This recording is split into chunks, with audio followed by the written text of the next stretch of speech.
scoltivare la Sardegna recuperando 100.000 ettari per produrre il 40% del fabbisogno di mangime è per l'immediato un intervento straordinario, salva agricoltura. Sono due delle proposte consegnate ieri da Coldiretti Sardegna al presidente della giunta regionale Cristian Solinas, ai capigruppo del Consiglio regionale, presenti insieme al presidente Michele Pais in Piazza del Carmine, e al prefetto di Cagliari e al rappresentante dell'ufficio territoriale del governo.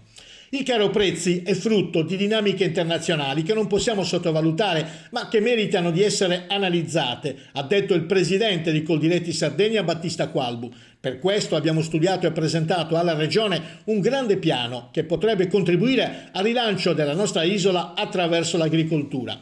La proposta è quella di aprire un cantiere Sardegna da finanziare con il PNRR per costruire un'isola indipendente dal punto di vista economico, energetico e delle materie prime e con una pubblica amministrazione a burocrazia zero che le consenta di rilanciarsi concretamente.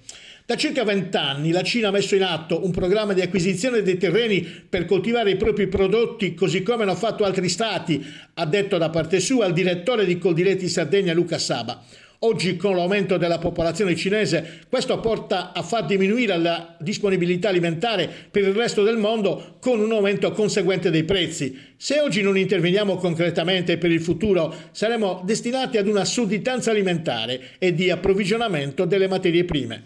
Coldiretti Sardegna propone infine un patto tra la grande distribuzione sarda e i produttori coordinato e guidato dalla Regione per valorizzare i prodotti 100% sardi, attuando politiche di promozione e premialità per la creazione di una vera filiera Sardegna.